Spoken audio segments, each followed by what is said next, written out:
Hello and welcome back to the playoff edition of Hesse Bros Pod. 18 weeks in the books, and your favorite brothers have been taking you along the journey the whole entire way. Brent Hesse and joining me, Luke. What is going on, L Dog? Our teams did it. Everyone saw it coming. Chiefs and Lions, top of the conferences at the end of the regular season.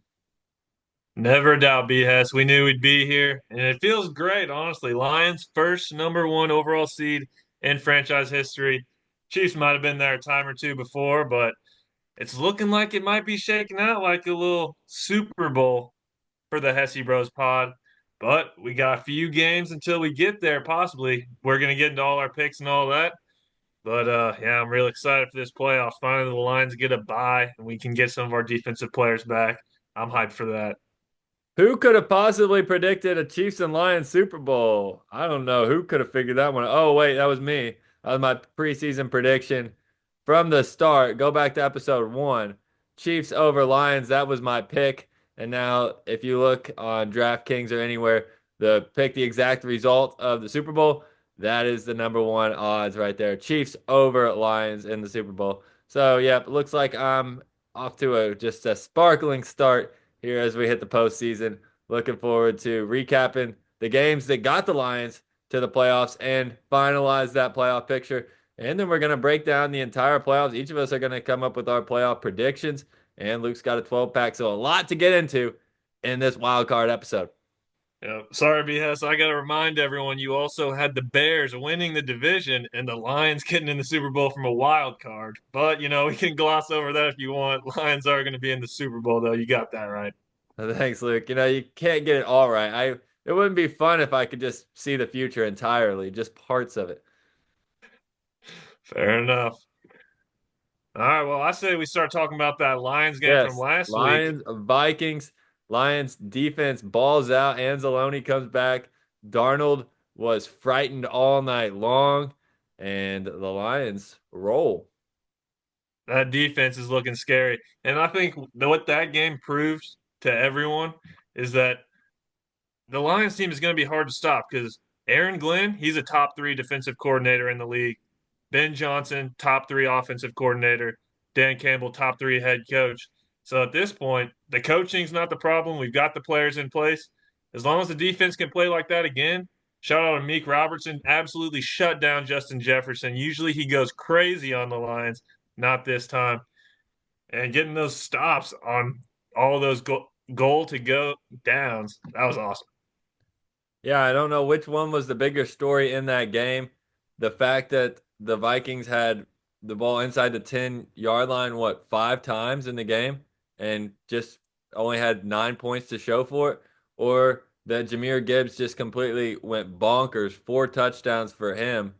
And now he's trying to make an argument. Obviously, in these playoffs, Saquon Barkley, Derrick Henry, those two combined for 4,000 rushing yards this year, basically.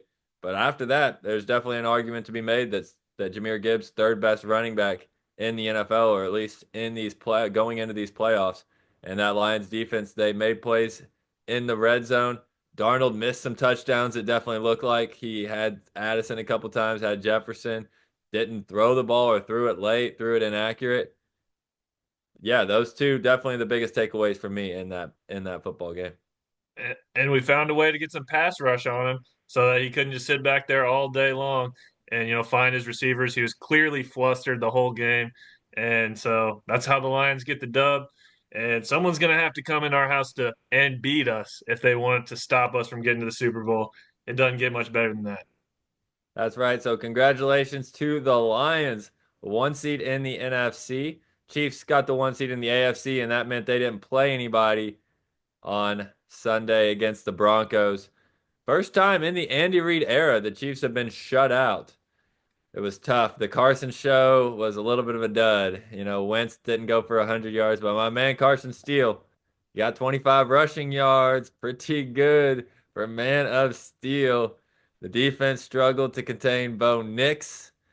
And the Broncos get in the playoffs. They get that last spot over Cincinnati, who had the win, a dramatic win Saturday against the Steelers. I thought my underdog pick of the week, Steelers was looking pretty sharp. when Russell Wilson got the ball back with 2 minutes to go, a field goal wins the game. And then Russell Wilson just went meltdown mode where he forgot what the clock meant. He forgot out of bounds, stops it, and throwing passes behind the line of scrimmage doesn't really help.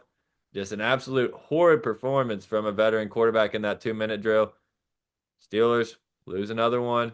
Bengals don't get in because of the Broncos. Fair enough. But honestly, shout out to Russ though. I feel like he didn't have a terrible game. He ended up playing pretty well. The I'd say the person that honestly sold the game for him was George Pickens. I mean, that dude, Russ threw it in the breadbasket for him so many times. He should have been coming down with these long passes, getting them down there to score more points, and they would have been able to win. But he's over here dropping the ball. Who knows what's going on in his head? And that's going to be interesting to see because you see how talented he is, but to have a game like that, it's just embarrassing for him. And so we're going to see what he can do in the playoffs if they can bounce back at all. But that was rough. Yeah, it was tough looks for George Pickens. I definitely can't say that Russ played well. I mean, he didn't do anything pretty much the whole entire game. He had Fryer moved for a touchdown. He didn't throw the ball at all in the first half and didn't really do much of the entirety of the game. There's real questions. You brought it up last week. If Russ, if he lays an egg in the playoffs, maybe he's not even a starting quarterback next year. Who knows? It's a lot of pressure on him in this playoff game, and they've got a rivalry game because they dropped from the 5 down to the 6, and now they got the Ravens, Steelers, Ravens in the playoffs, and we'll talk about that matchup coming up. But anything else that caught your eye in the final week of the regular season? Well, shout out to the Falcons. They gave it their best effort. It looked like they were going to be able to make it in. The Saints were up two scores on the Bucks there and ready to knock them out. Falcons were always knocking on the door, but Bryce Young, man, that kid can throw the ball. I love what I'm seeing out of him. And Panthers are going to be a sneaky team next year. That's how I'm feeling. But Falcons couldn't do it this year, and another season where they're just going to get a middling pick and probably be a mid team next year. But there's got a lot of hope with Penix, so good luck to them next year. Yeah, great. We can shout out a team that lost in overtime and blew their chances to make the playoffs. Now you're right. Buccaneers came through late. Mike Evans got his 1,000 yards. That was nuts. They the Buccaneers they sealed that division, and I got a nickname now for Bryce Young. The Bryce is right. That guy is balling out. The Bryce is right, balling out. Yeah, I do think that maybe him and Penix could become a little bit of a rivalry in the NFC South, like a mid rivalry, not like superstar rivalry. But Yeah, I mean, they could go in for some mid offs to see who can win that middling division in several years to come. yeah, you can get 10 wins first. That'll do it. Yeah. But yeah, no, it was a good week. You know, it's always good to see week 18, but now we got the playoffs, and I'm freaking hyped for it, B Hess. What's our first game we got on the docket here? Well, we can start in chronological order. There's the Arrowhead Invitational that happens the last week, 2 weeks before every Super Bowl, and that is played in Kansas City at Arrowhead Stadium. It features the Chiefs versus another AFC team. The Chiefs invite. The winner goes to the Super Bowl. That's a yearly tradition. There's another yearly tradition. It's the playoff kickoff game in Houston, Texas, every single year, 3:30 Central, where the Houston Texans welcome in a wild card team. And Houston sometimes wins, they sometimes lose, but every year the Texans have played 7 times in the playoffs to start the playoffs every single year in their franchise history. Every single playoff game, their initial playoff game of every season, has been the opener. So that's the one you can always bank on is the Houston Texans with the playoff kickoff game, and that'll start us off. And it's an interesting matchup because it's CJ Stroud versus Justin Herbert. And now Stroud has had a sophomore slump year, no doubt about it, but he still won the division. He got his team to win the division, got enough wins. He hasn't played nearly as well as he did last year, but there was talks, last year, at the end of last year, Stroud already a top 10 quarterback. Justin Herbert, kind of same thing. The talent's there with Herbert. He's never won a playoff game. This is only his second playoff appearance. First one was a major meltdown where they were up 27-0 against the Jaguars and blew it in the second half. So it's an interesting game between two young quarterbacks. I mean, Herbert is still, I guess, considered a young quarterback, but he's been in the league for quite a while. It's about time if he wants to be a top 5 quarterback for sure. And even top 10. I think I would be surprised to have people not say he's a top 10 guy, but you got to get a playoff win. And for Stroud to be able to get playoff wins in back-to-back seasons to open his career, that's a huge factor there. So I think the quarterback matchup is the most intriguing part of this playoff opener, the annual Houston Texans hosting game. Yeah, that QB matchup is definitely something to look at.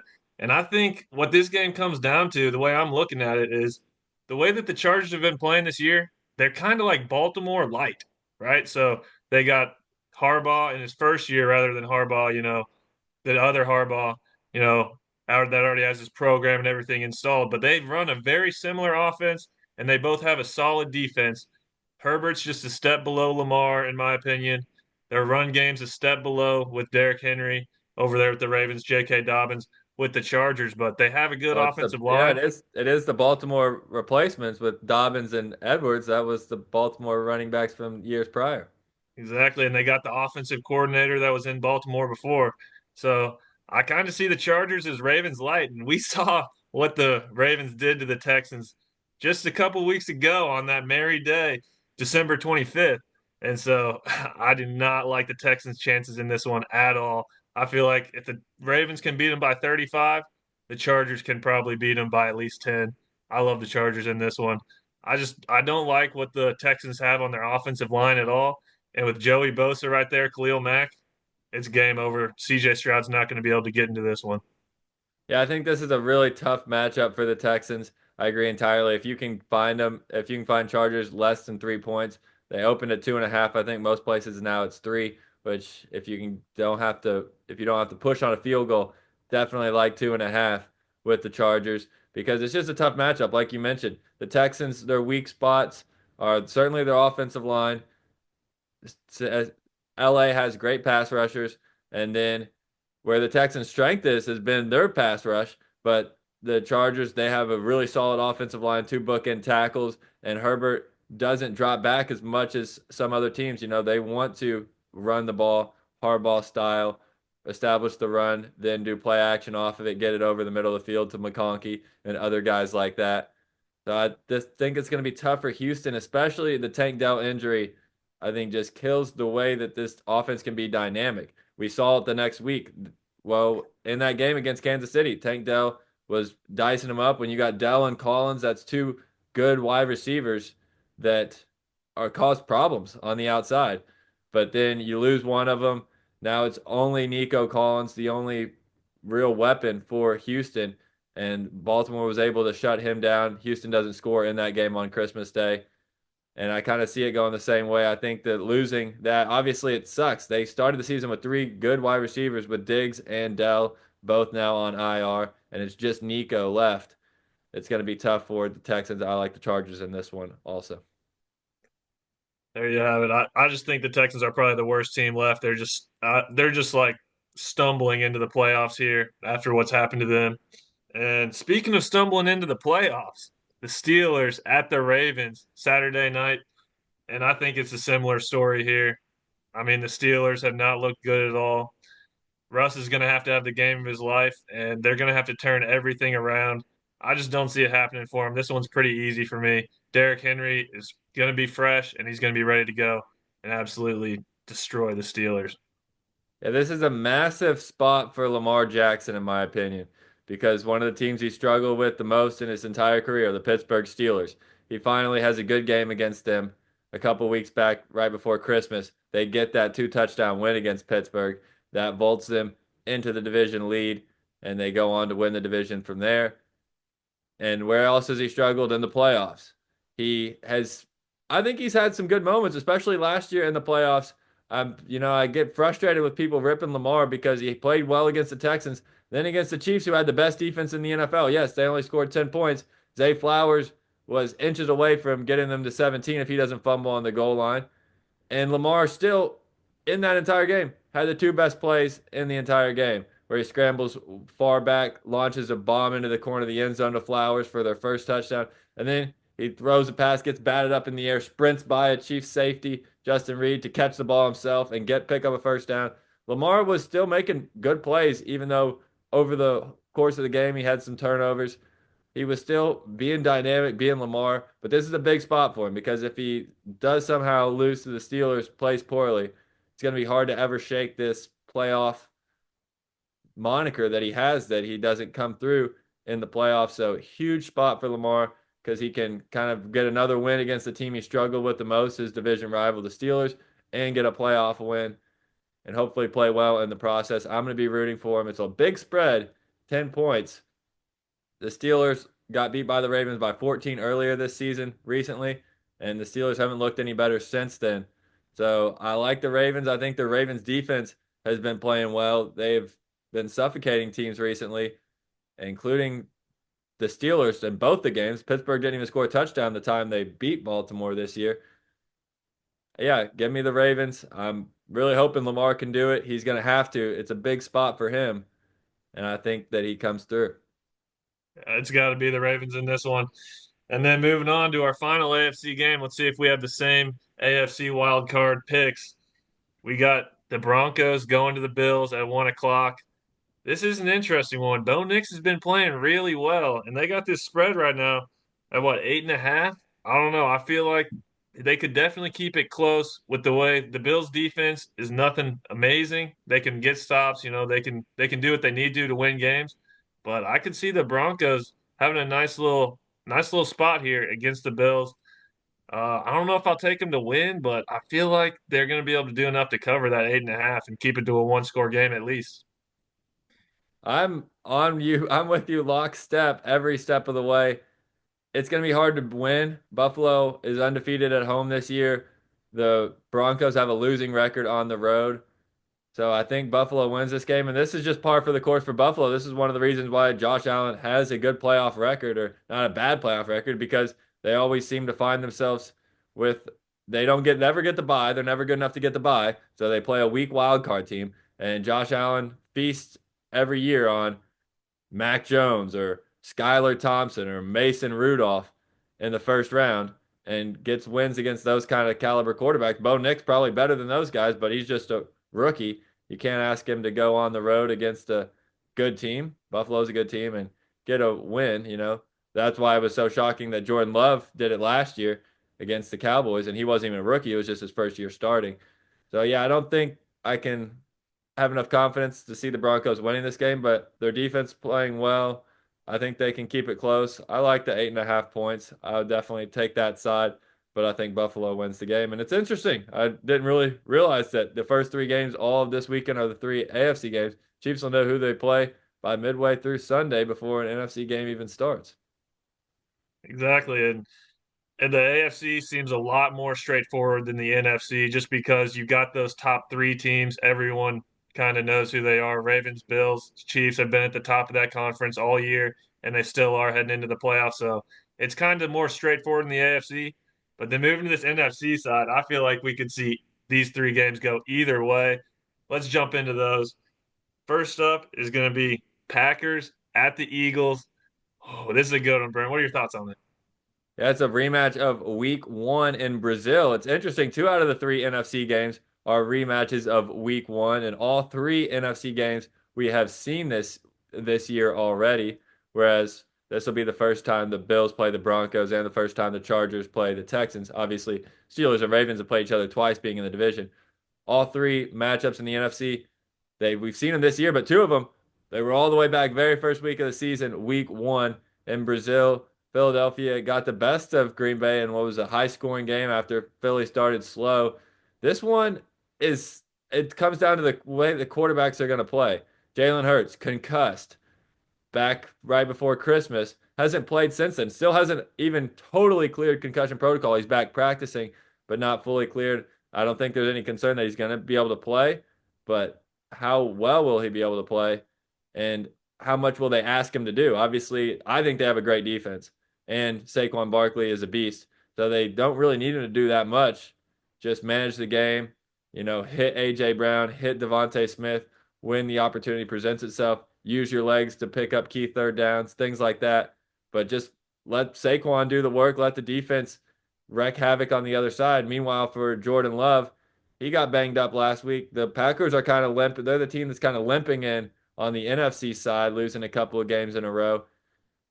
And I just don't know if the Packers can do it. They've proven this year that they are a team that beats the weaker teams, but they can't beat the playoff caliber teams, shown by the fact that they're 0-2 against the Vikings, 0-2 against the Lions. They've already lost to the Eagles this year. I think it's just a lot to ask, especially Christian Watson. He's out now, the Packers' deep threat. This is a too good of an Eagles defense. I think the Eagles will win and probably win comfortably. This is the most confident I am on any of the NFC games. I like the Eagles by a touchdown at least. It's interesting. So yeah, I'm sort of in the same boat as you here. I think your analysis of the quarterbacks is pretty good, but for that reason, I don't think either of them are going to completely stand out and take over this game. And so for that, I could honestly see this game being won by multiple scores either way. And that's the only game this wild card weekend I can say that about, just because I feel like both these teams have a really solid rush game. And if they get up to an early lead, let's say the Packers get up 7-0, 10-0, and they can run behind Josh Jacobs, keep control of the ball, and then you got the Eagles on the other side. Maybe they stray away from Barkley a little bit if he's not getting going straight off the bat and having to rely on Jalen Hurts coming off the concussion, being really, you know, rusty probably. I feel like it could be a game that whoever gets this first lead out the gates is going to have a huge advantage with those rushing games. But at the end of the day, I think that the Packers do have too many injuries. Christian Watson and Jair Alexander, two of their best players, are going to be out. And so I think the Eagles are just a little bit better. That Saquon's going to be ready to go, ready to prove what he can do in the playoffs, considering he hasn't played in there very much, being with the Giants all those years. I think they'll be ready to go. And they'll probably end up getting this win. I do think it will be close, but it's a hard one to predict for the reasons I said. I think either team could get out to that early lead. And if you're relying on the quarterbacks in this one, I don't think it's going to happen. So we both got the Eagles, although you seem like you have a little bit more faith that maybe the Packers could spring the upset. They did last year. They're the only 7 seed since the NFL's gone to the 7 seed, 2 versus 7 seed format to win a game as a 7 seed when they did it last year in dominating fashion against Dallas. So we will see. And then the Sunday night game is the maybe the least heralded game of the whole entire wild card round, where it's Washington, the team both of us had in the playoffs from the start. We got to give ourselves some props on that. The commies have made it, and they will head to Tampa to face the Bake Show and the Buccaneers after Baker willed his team to a win last week against the Saints. It was kind of, maybe that's a little bit of a knock that they had to fight, scratch tooth and nail to beat the Saints at home, the Saints team that's looked hapless over the last month to get into the playoffs. Where do you see this game going? This is a very interesting one. I think it's right now Bucks are 3-point favorites. I think this is going to be probably the closest game back and forth. And the Buccaneers showed that, they can give up a lead to anybody. Spencer Rattler was going pretty crazy on them last week and got them, in a deficit. So I feel like it's going to be back and forth all day. Baker's going to be ready to go though, and I think that's going to be the edge. The Buccaneers have a lot of players with playoff experience. They beat the Eagles last year. They won the Super Bowl a few years ago, and they still have a decent amount of those players that won it on the team still. And I just think that playoff experience is going to be able to do enough in the fourth quarter to where they're not going to be nervous. They're not going to be shaky. They're going to be able to execute and get the win. But I'm staying away from this spread. I think 3 points is about what it's going to come down to. Yeah, dude, I mean, I have to echo exactly that same thing. If I'm picking money line, I'm taking the Buccaneers. If I'm picking a spread and I get 3.5 with Washington, I'm taking that. I think it is going to come that close. I love what Jaden Daniels has done all season long. He definitely deserves to be the rookie of the year, and he's going to win that. But on the other side, Baker has been balling out. As soon as he came out from halftime down against the Saints, you could just tell there's just a different mindset in his head that he just wants to go out and win. And I trusted in rookie quarterbacks all year long. Obviously, it failed me with Caleb. It made me look halfway smart with Jaden Daniels. But in the playoffs, I think it's a different beast. I'm going to have to go with the more experienced quarterback in Baker Mayfield and the Buccaneers that are playing well. Mike Evans, dude, just a scene in the locker room on the field with him getting that 1,000 yards, 11th straight year which is incredible, ties Jerry Rice's record, probably cements him into the Hall of Fame. And he got a $3 million bonus off of it. Just vibes are high in Tampa Bay land. Now, of course, Washington, hell, you could say the same thing. They win on a walk-off against the Cowboys who beat them at home. They got a little bit of revenge with Jaden Daniels watching from the sidelines in the second half, walk-off winner against the Cowboys that clinched that 6 seed. Packers obviously lost, so they would have gotten the 6 seed either way. But yeah, this is a very tough game. I think it's more of just I'm going to be rocking with some players in this game. I'll probably be riding some Bucky Irving props. I like him to have a good game. And on the other side, I think it could be an opportunity because the Bucks, I don't think they play that well against tight ends. I think it could be a Zach Ertz game for Washington. Those two, I'll probably have their overs on their yardage, maybe even touchdowns with Ertz and Irving. But I think the Buccaneers do get the win. Yeah, well, Brent, man, well, we got one more game if we can pick a different one here. And, this is the closest spread, probably, what a lot of people think is a very interesting game. We got the Vikings versus the Rams. Kevin O'Connell going up against his mentor, I guess you could say, Sean McVay, who he coached under. And so this is going to be a good one, Brent. What do you got on this one? I promise I won't try to copy you. That's all right. Hey, we're picking the whole entire playoffs, not just this week's games. So I'm sure we'll have some different ones along the way, even if this week shakes out the same in terms of our opinions on it. When these two teams play each other in the regular season, it was one of my best upset picks of the year. I took the Rams to beat the Vikings, and it hit pretty easily when it was all said and done. But I just don't see it going that same way again this time. I think Minnesota gets the W. Rams, after that Buffalo win, their offense has not looked the same. They rested everybody last week, so maybe that gives them an advantage. They're on extra rest, where the Vikings, they just had a chance to win the division. Now they're having to come back and go across the country to LA for this Monday night showdown. I just think the Vikings are the more complete team. I trust that defense, even though they ended up giving up 31 to the Lions when it was all said and done. They held them to 10 in the first half. When the offense wasn't clicking, it was still a game going into the halftime break because that defense is really good for Minnesota. And I think that they're going to be able to do that against the Rams, who have struggled offensively since that Buffalo game. Darnold, with maybe a little bit of a bounce back game. I mean, he can't play as bad as he did against the Lions, I don't think. If he does, then he's probably back to just being a backup, which is so sad because he was, a top 10 quarterback in terms of statistics, at least this year, no doubt about it. And if he collapses in his two most important games of his career, then he might just go back to being a backup. So I think it's a huge game for him. A lot of pressure on Darnold. And I don't know if he plays great, but I think he does enough. Gets the ball to his playmakers. Aaron Jones has been banged up. They need to get him healthy. If they can rely on him, I think the Vikings get the victory. It's not going to be easy, but I'll take Minnesota on the road against the Rams. All right, B. Hess. Well, here it is. It's going to be the Rams this week. So I know, the Vikings are a good team, but I think their main mistake was after beating the Packers. They're over here lifting Darnold up on their shoulders like he's, the prince, the king. What are we doing here? All right. You won a game in week 17 and you hadn't even secured the division. You can't be doing that stuff. You just played the Lions, right? Who, after you play the Lions, you're beat down. You saw the way that defense was playing in the second half, where Jahmyr Gibbs was running all over him. And I could see a similar thing happening this week. Kyron Williams is a great running back. Matthew Stafford won a Super Bowl already. He's got two great weapons to throw the ball to. And Puka Nakua, people are sleeping on him this year. He's still having a great year, even though he was out for a lot of the year. And he can go toe to toe. Those two can go toe to toe with those Vikings receivers. And I think Stafford's going to be the difference maker here. The Rams do have a young defense, but I feel like the Vikings are just a little beat down. You could tell that how much that game against the Lions meant to them, and to fall short in that fashion, it's going to be tough to beat a really good Rams team on the road in the first round of the playoffs. Give me the Rams.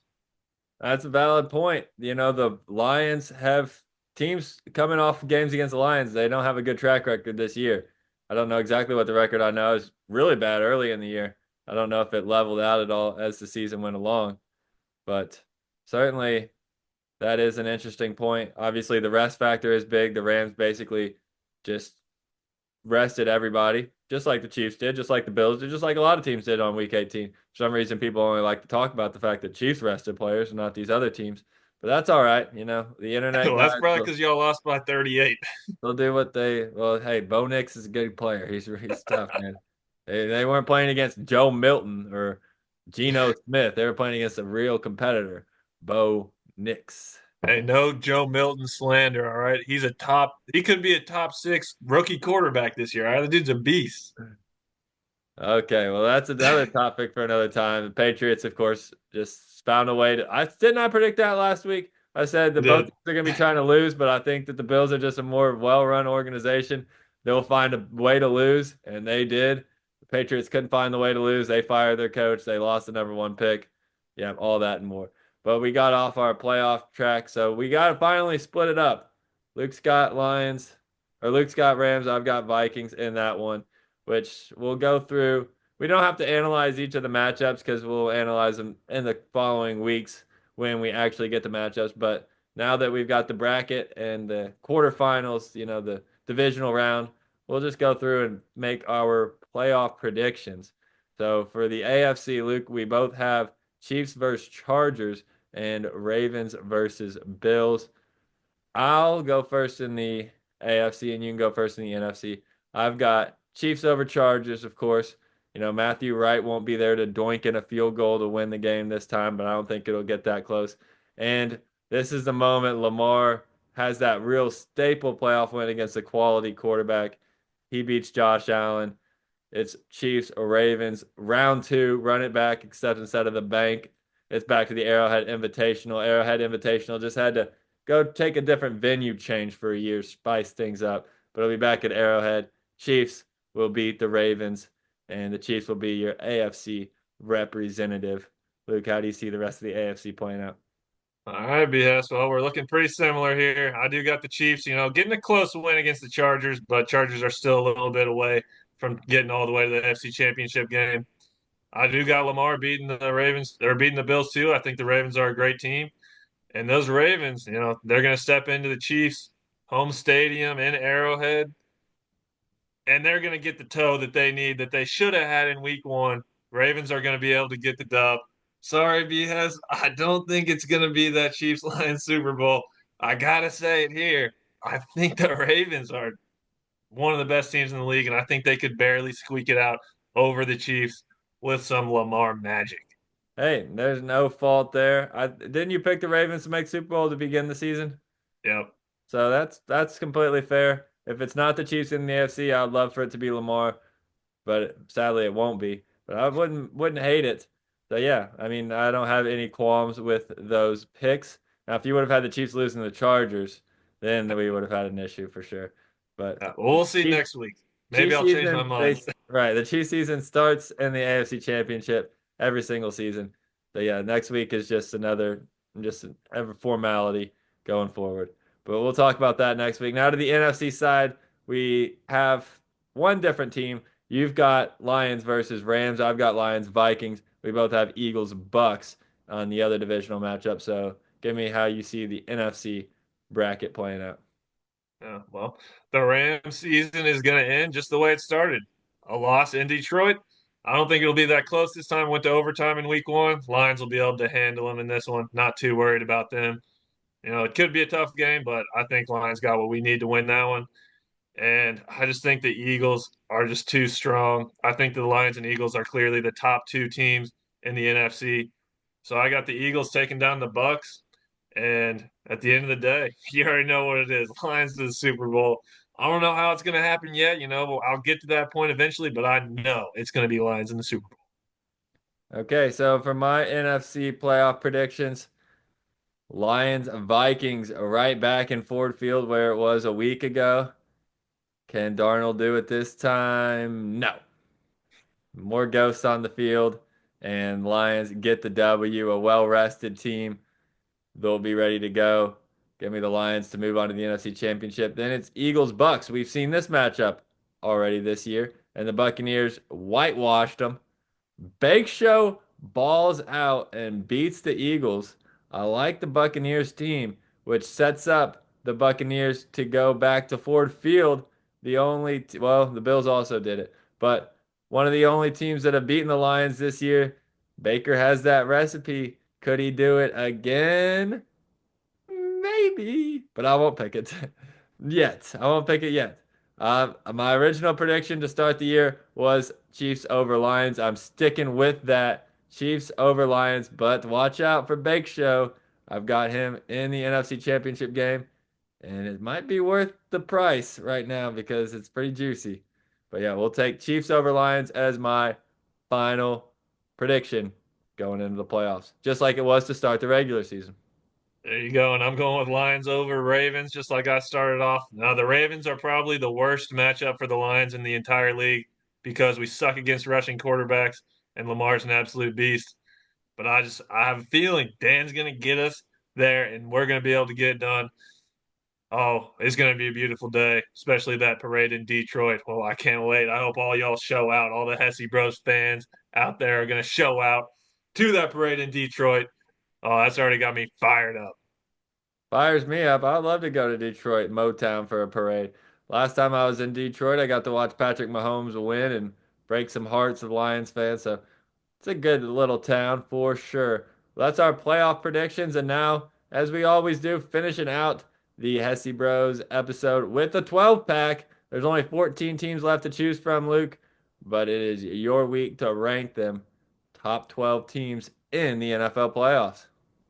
Now let's get into it. We've already talked about all these teams, so I'll keep it brief, but this is how I see the rankings going here.